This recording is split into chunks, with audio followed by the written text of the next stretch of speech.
기독교 신앙은 일반 신앙하고 굉장히 다른 부분들이 있어요. 그런데 하나님은 명령하시고 말씀하시는 분이셔요. 하나님은 말씀하시고 명령하시는 분이신데 때로는 우리의 인간인 이성으로, 인간적인 이해로 납득되지 않는 말씀을 명령을 하시는 때가 있어요. 그래서 기독교 신앙은 상식적인 신앙 이상의 것들을 경험하는, 하나님의 그 놀라우심을 경험하는 그런 신앙이 기독교 신앙이다라고 성경은 말하고 있습니다. 여러분, 하나님은 어떤 분이시냐 하면 하나님은 사람에게 결코 빚지지 않으시는 분이시다. 다시 한번 말씀을 드려요. 하나님은 결코 사람에게 빚지지 않으시는 분이셔요. 그래서 우리가 하나님께 하나님을 위하여 또는 이웃을 위하여 우리의 작은 것, 어떤 것들을 이렇게 나누고 드리게 될 때 그것을 받으신 하나님께서 그 드린 사람을 결코 그대로 버려두지 아니하시고 신령한 복으로 놀라운 것으로 그들의 생애를 채워주시겠다라고 약속해 주셨습니다. 그래서 오늘은 그리스도인이 되는 첫 관문에 세 단계가 있다. 세 단계가 있는데 그 단계의 첫 번째 것, 아주 일상적인 것에 대해서 강조해서 좀 말씀을 드리기를 원합니다. 구약 성경에 가장 놀라운 이적을 베푸른 선지자가 딱 한 사람이 있다고 고른다고 하면 그 사람은 바로 엘리사였습니다.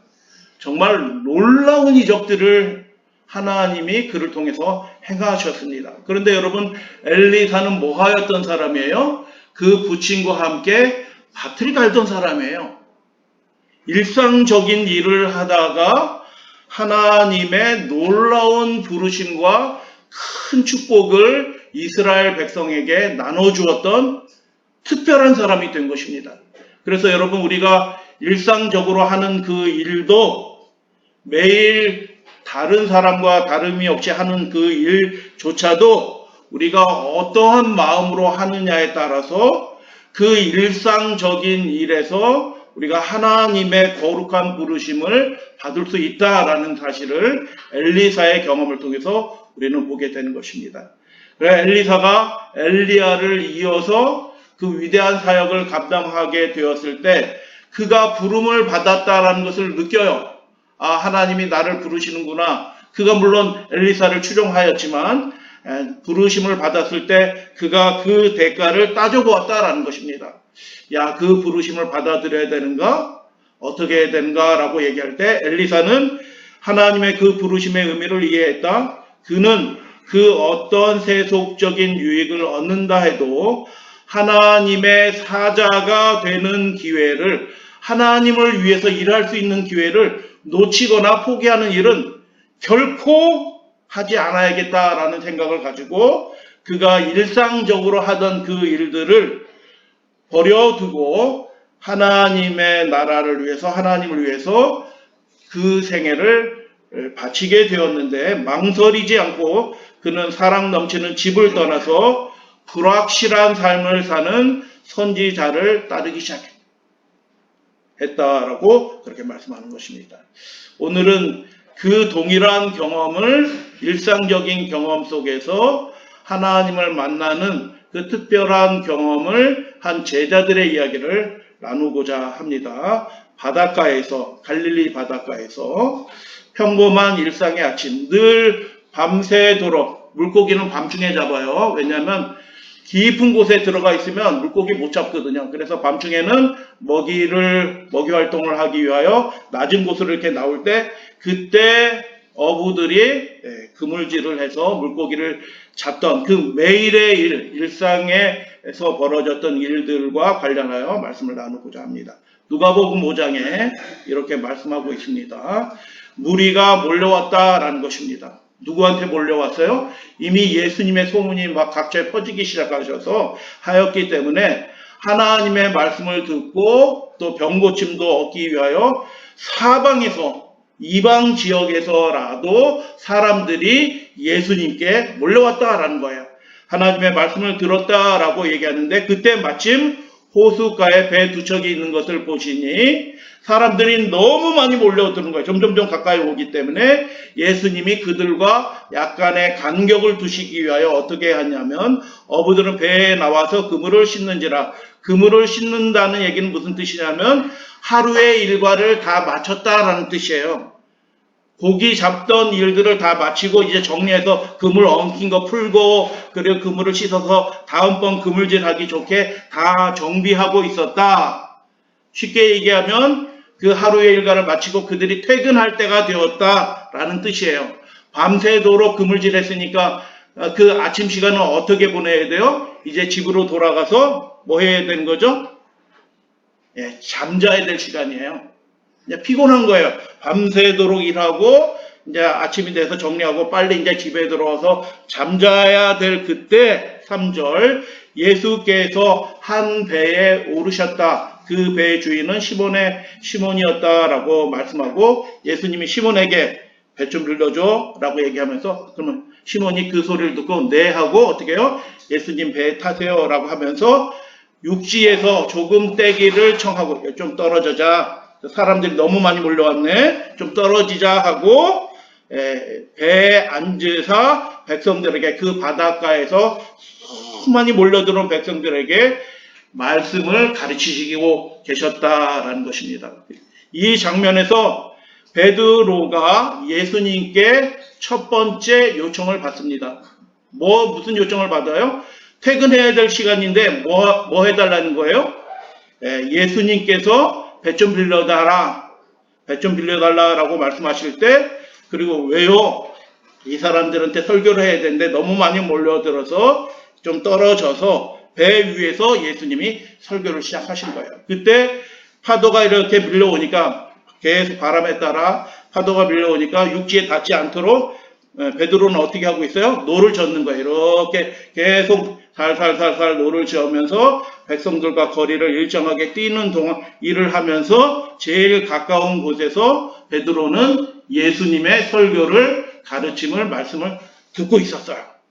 그 장면 베드로가 배 좀 빌려달라라고 얘기할 때 조금 힘든 부탁이에요. 왜냐하면 여러분 일 다 끝나고 야근 끝나고 이제 아침에 들어서 자려고 하는데 배 좀 빌려줘. 잠깐 빌려주는 것도 아니고 예수님이 설교를 이 말씀 저 말씀 길게 이렇게 막 큰 설교를 하시는 분이시거든요. 그래서 그 설교를 할 때 예수님 제가 너무 피곤해요. 지금 가서 자야 되거든요.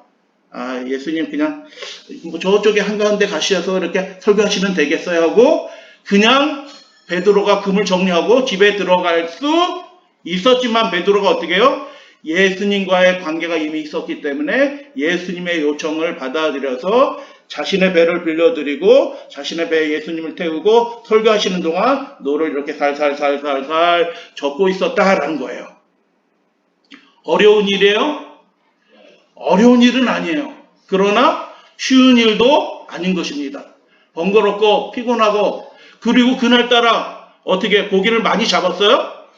고기를 한 마리도 못 잡았어요. 그래서 기운 빠지고 피곤하고 낙담스러운 그 하루였는데 예수님이 퇴근하려고 하는데 배 빌려달라고 얘기하니까 또 태워서 이렇게 하고 하는 일들이 별로 내키지는 않는 일이지만 그 전에 예수님께 은혜 받은 게 있거든요.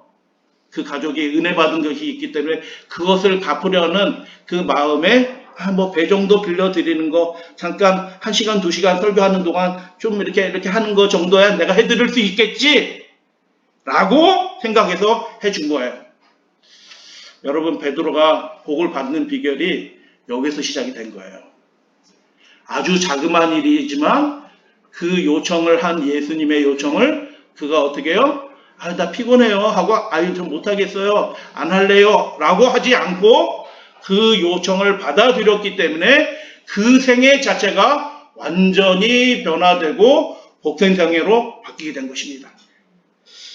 이 말씀을 마치시고 이제 말씀을 가르치는 것을 다 마치시고 예수님께서 고맙다 땡큐 베드로 이렇게 말씀하지 아니하시고 뭐라고 말씀하셔요? 두 번째 요청을 하셔요. 여러분 보통 설교 다 마쳐서 수고했다. 아이고 배 빌려줘서 고마워. 노젓느라고 수고했네. 이제 들어가서 쉬어. 피곤하지? 라고 말씀하지 않으시고 한 마리 물고기도 못 잡은 이 베드로에게 뭐라고 말씀하시냐 하면 4절 깊은 데로 가서 그물을 내려 고기를 뭐하라? 잡으라. 예수님은 목수, 베드로는 태어나면서부터 어부. 그물질 누가 더 잘 알아요? 예수님보다 베드로가 훨씬 더 잘하는 사람이에요. 근데 지금은 아침이에요? 저녁이에요? 아침이에요. 고기잡이 하는 때예요? 집에 가서 자는 때예요? 고기잡이 하는 때가 아니에요. 바다로 나가서 그물질 아무리 해도 고기 안 잡히는 때예요.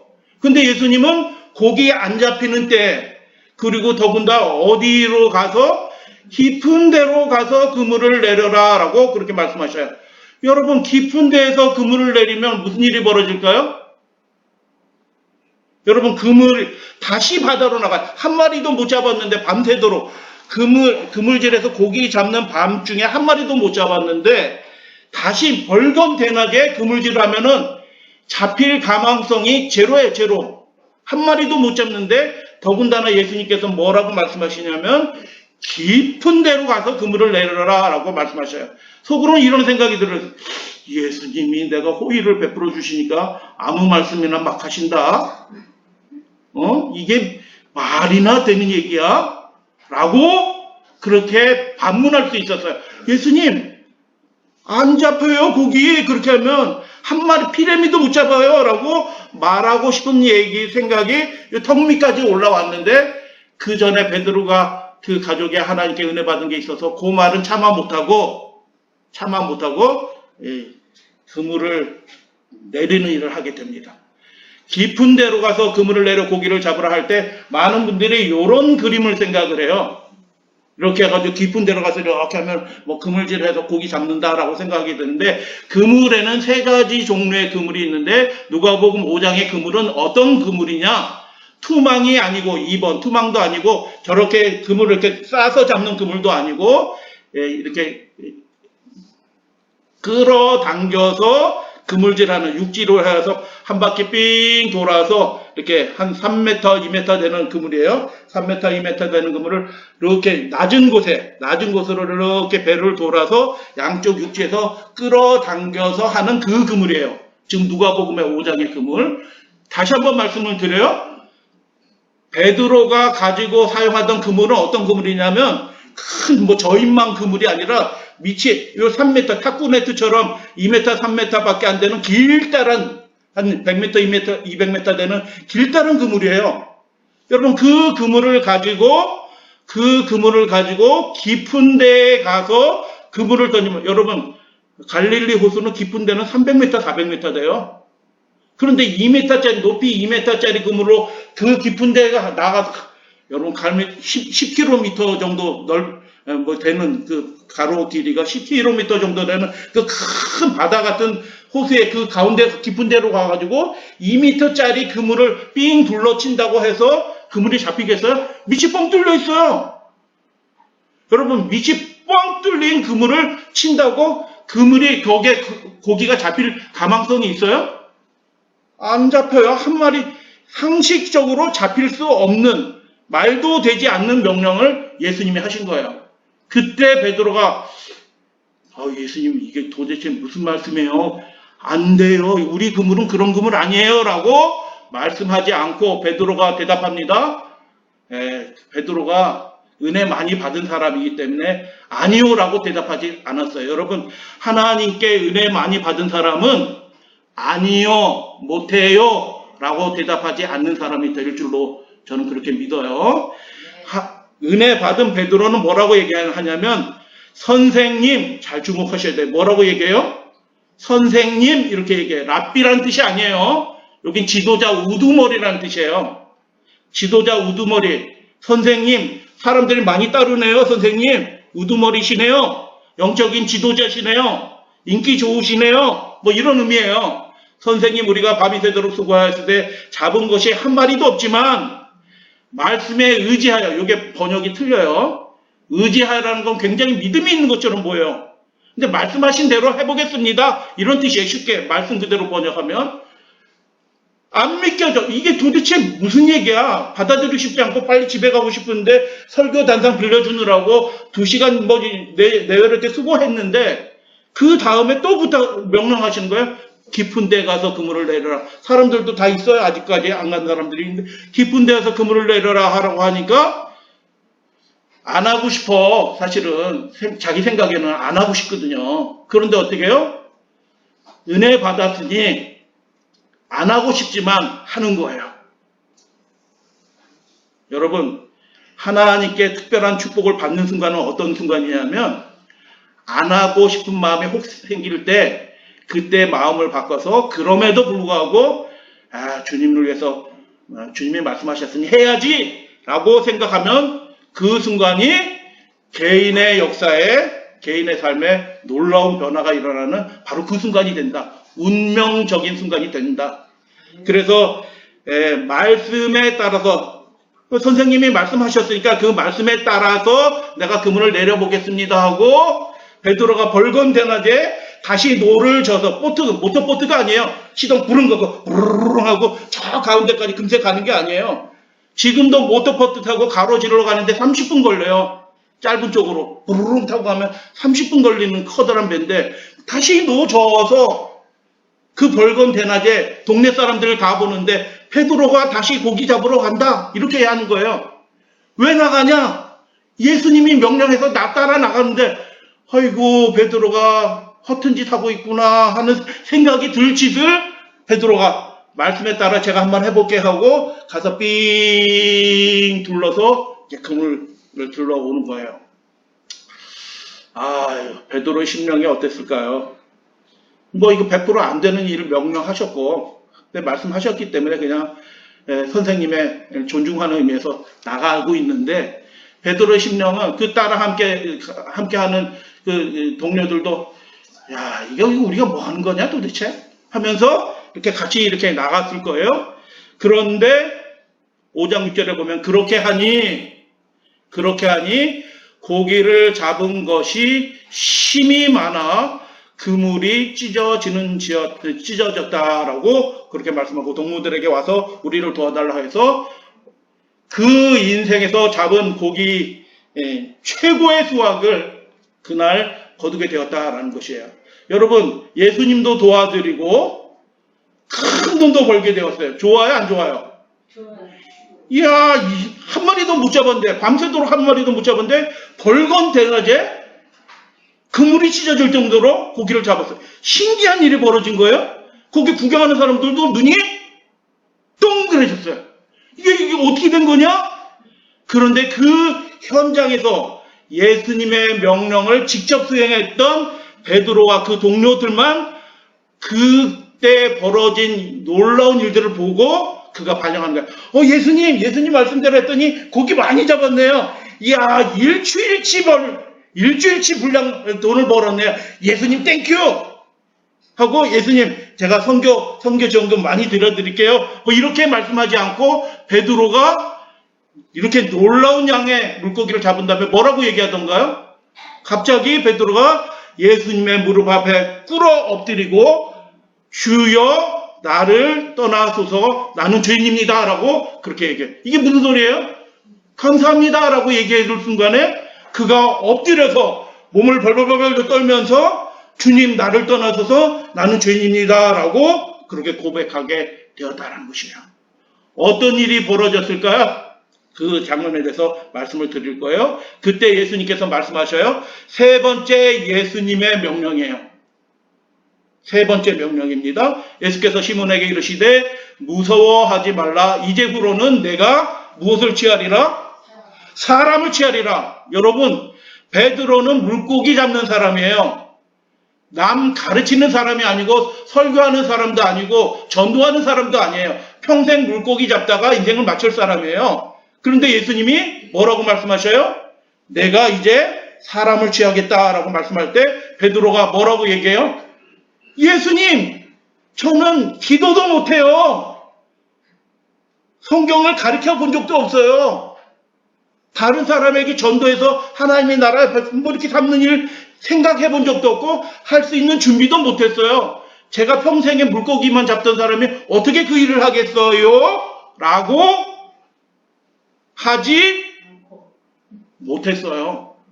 왜냐하면 그 순간에 명령하신 예수님이 어떤 분인지 깨달았기 때문에 그가 아니요라고 말할 수 없게 됩니다. 그래서 그가 어떻게 했냐면 그들이 배를 육지에 대고 모든 것을 버려두고 예수를 따랐다라는 거예요.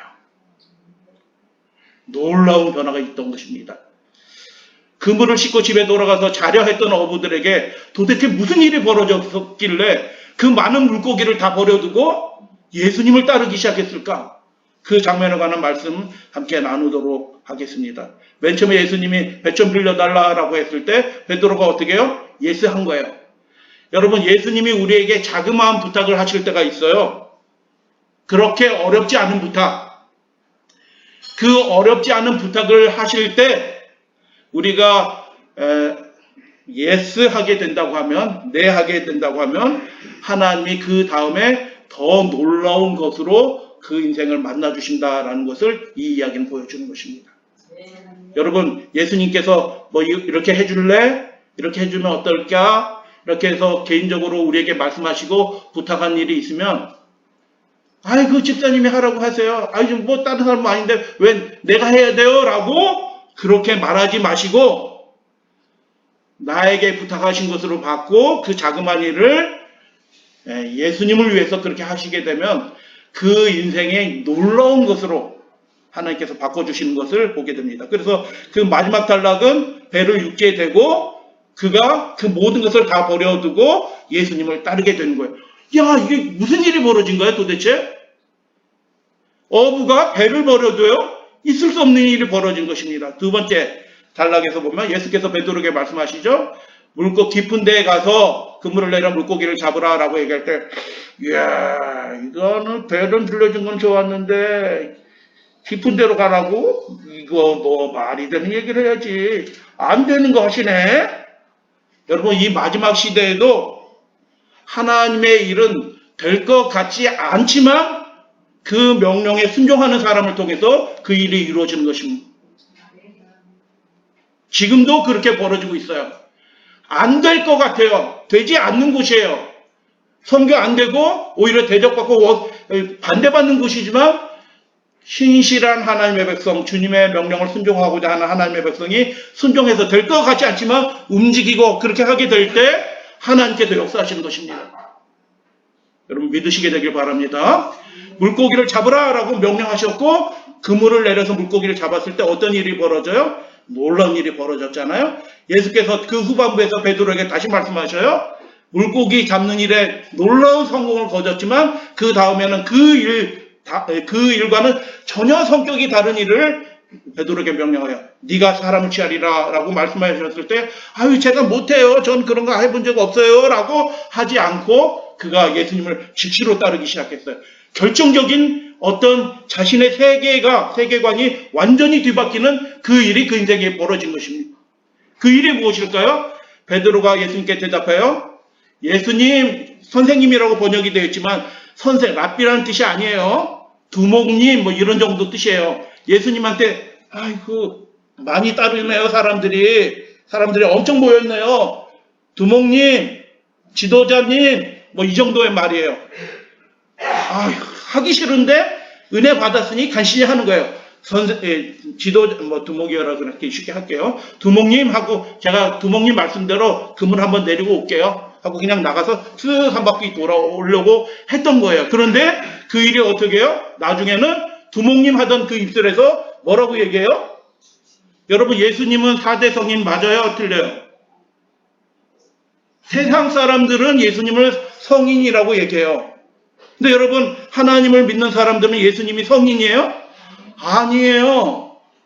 그 말로는 표현할 수 없을 만큼 너무너무 크신 위대하신 하나님이셔요. 그래서 베드로가 결정적인 어떤 것을 경험하고 그 다음에 회개했으면 벌벌벌 떨면서 예수님의 무릎 앞에 엎드려서 나는 죄인으로서이다 나를 떠나소서라고 두려워하면서 그렇게 고백하게 된 것입니다. 그 결정적인 일이 뭐예요? 그 이야기의 중심부에 있는 이야기가 그물이 찢어지도록 물고기를 잡는 이에게 표적이 나타났어요.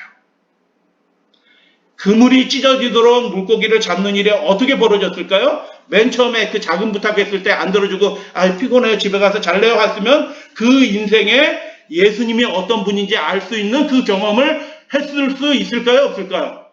못할 거예요. 근데 그 자그마한 부탁을 그가 받아들이고 순종하였을 때, 따라들였을 때 어떻게 해요? 그 인생을 완전히 뒤바꾸는 신성을 경험하는 놀라운 체험들을 하게 된 것입니다. 다시 한번 말씀을 드려요.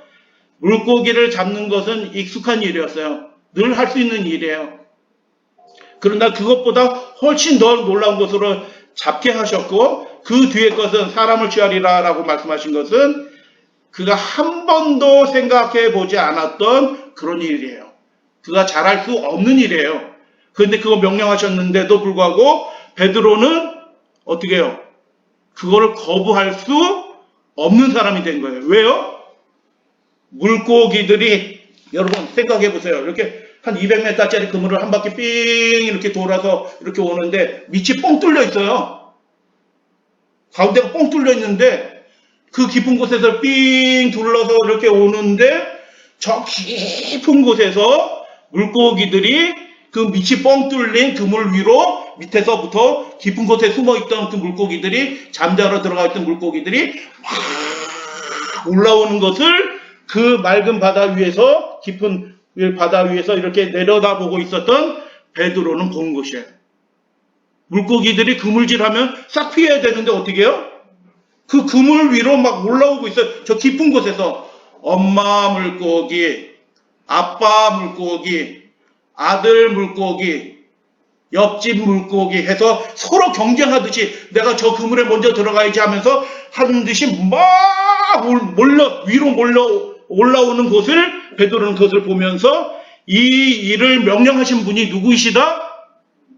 그냥 신령한 선지자쯤 이렇게 생각하고 능력을 행하시는 분이다라고 생각했는데 이 일을 나에게 부탁하신 분이 누구이시다? 천지를 지으신 하나님이시다라는 순간적인 자각, 놀라운 자각들이 딱 일어나면서 물고기는 잡긴 잡은데 전율이 일어나면서 내가 하나님 앞에 있구나. 천지를 지으신 물고기를 명하여 움직이게 하실 수 있는 하나님 앞에 있구나라는 그 자각을 하게 되었기 때문에 그가 예수님 앞에 엎드려 그 다음에는 회개하면서 주여라고 그렇게 말하게 된 것입니다. 여러분, 우리 신앙의 결정적인 체험은 어떻게 생겨나냐면 우리가 하나님 앞에 살고 있다. 우리가 믿는 분이 전능하신 하나님이시다. 바다를 가르실 수 있는 분이시다. 광야에서 아무것도 없지만 만나와 생수를 주실 수 있는 분이시다. 우리의 생애를 필요를 우리가 수고하지 않은 것으로도 우리의 생애를 차고 넘치도록 은혜롭게 해주실 수 있는 분이시다. 라는 것을 그가 베드로가 한순간에 경험한 것입니다. 나에게 명령하신 그분이 하나님이시구나 라는 것을 이렇게 알게 된 것입니다. 아얄람 골짜기에 기브온 골짜기에 해가 머물고 달이 머물러서 그들이 완전한 승리를 여호수아의 군대가 완전한 승리를 하게 하신 하나님이 이 땅에 오셔서 바다를 밟고 그들에게 오셨고 이제 베드로에게 명령하여 깊은 곳에 그물을 던지라라고 말씀하셨을 때 많은 어부들이 우리 같은 보통 일반적인 어부들이라면 예수님 안 돼요. 무슨 소리예요. 안 되는 왜 이렇게 자꾸 시켜요. 피곤해요. 설교 단상 빌려드렸잖아요. 2시간 동안 봉사해드렸으니까 이제 전 갈래요 하고 가지 않고 끝까지 그럼에도 불구하고 잘 믿겨지지 않았지만 그래도 다시 바다 가운데로 나가서 그물을 들이울 때 자신에게 명령하신 분이 천지와 만물을 지으신 하나님이시라는 것을 그가 경험한 것입니다. 우리 믿음의 가족들도 이 놀라운 완전한 하나님에 관한 확신과 믿음을 하나님께서 주시게 되기를 주님의 이름으로 축복합니다. 계시록 4장에 세 번째 성경이 있어요. 하늘 천사의 존재들이 하나님을 찬양하는데 어떻게 찬양하냐 하면 거룩하다 거룩하다 주 하나님이여 곧 전능하신 이시여라고 말씀하시면서 전에도 계셨고 언제도 계신다? 지금도 계신다. 그 전능하신 하나님이 지금도 하나님을 위해서 자그마한 마음으로, 하나님이 어떤 분인지 잘 몰라요. 베드로가 지금 예수님이 어떤 분인지 잘 알아요, 몰라요? 잘 몰라요. 정확하게 잘 몰라요. 그렇지만 자기에게 은혜 베푸신 것 기억해서 그냥 자그마한 부탁할 때, 피곤하지만 들어가지 않고, 그 어떻게 설교 단상 내드리고, 그물질하러 다시, 뭐 창피하지만, 창피해요. 왜 창피해야 돼? 동네 사람 다 보고 있는데, 벌금 대날 다시 바다로 나가는 게 얼마나 창피해요. 창피하거든요. 여러분, 전도하는 일이 창피해요. 창피하다니까요? 얼굴 두꺼워야지 할 수 있어요. 근데 그 일이 맨 처음부터 잘 되는 사람은 아무도 없어요. 근데 그 안 될 것 같은 일을 하는 사람들을 통해서 하나님이 역사하시는 거예요. 지금도 마찬가지예요. 주님의 살아계심을 경험하는 교회는 안 된 것 같은 일을 함께 마음을 모아서 그렇게 해보자 라고 하는 그 교회를 통해서 하나님이 지금도 역사하고 계셔요. 우리 교회가 그렇게 하나님을 기쁘시게 하는 믿음의 교회 되기를 원합니다. 이제도 그 분이 계셔요. 그렇기 때문에 지금도 주님을 그렇게 순종하는 사람들을 통해서 하나님께서 놀라운 이적들을 베풀고 계신다. 한번 따라해 주시기 바랍니다. 하나님은 사람에게 절대로 비치지 않으신다. 아멘. 그 명령을 받들고 자그마한 순종이지만 순종하는 사람들을 통하여 놀라운 기쁨이 있게 해주시고 하나님께서 계획하셨던 그 놀라운 일들을 이루신다. 이제도 그분이 살아계신다라고 찬양하고 있어요. 그래서 여러분, 우리 믿음의 가족들은 전능하신 하나님을 경험하는 복된 하나님의 백성들이 되는 것입니다.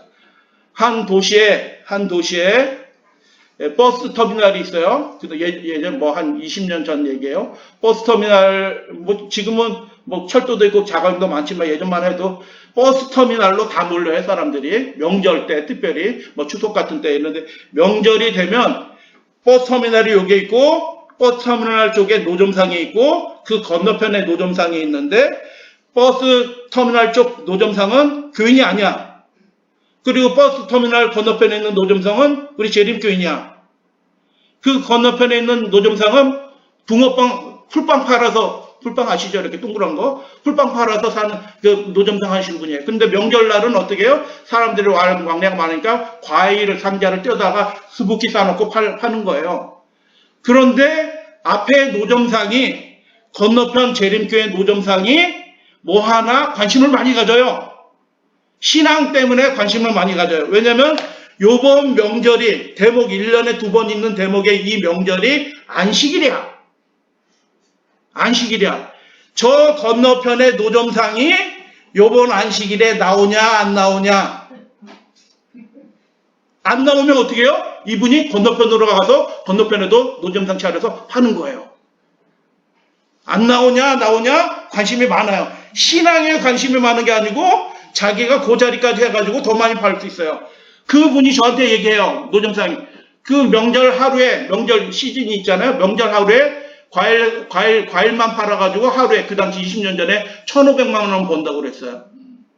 과일만 그 하루 팔아가지고 1,500만 원 벌어요. 근데 그날이 안식일이야. 그 전날 금요일이야. 금요일까지 최대한 늦게까지 하면서 안식일 해질 때까지 막 팔고 하는 게 아니라 금요일 한 오후 3시 되면 딱 정리하고 그냥 들어와. 안식일날 그 자판대 쫙 걸려가지고 1,500만 원, 2,000만 원씩 팔 수 있어요. 근데 팔아요, 안 팔아요? 팔아야 되나요? 팔아야 되나요? 안 팔고 예배 드리러 와요. 기쁘게. 아이고, 야, 오늘 하루 거기 가 있으면 그냥 1,500만 원, 2,000만 원 그냥 막 생기는 건데, 이렇게 하지 않아요. 왜요?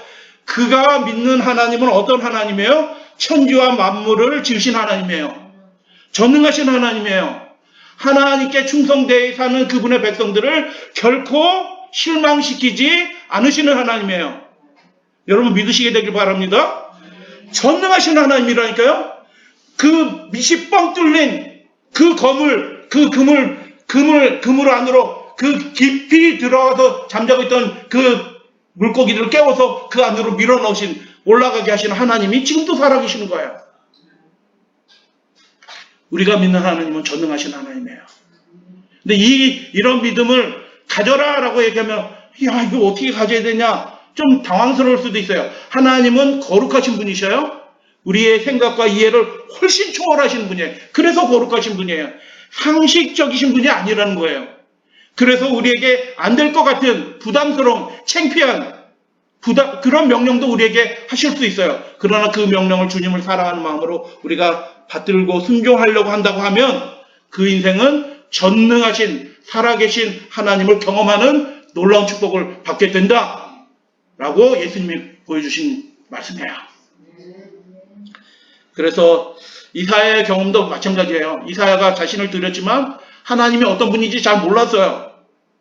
이사야가 자신의 생애를 드렸다니까요.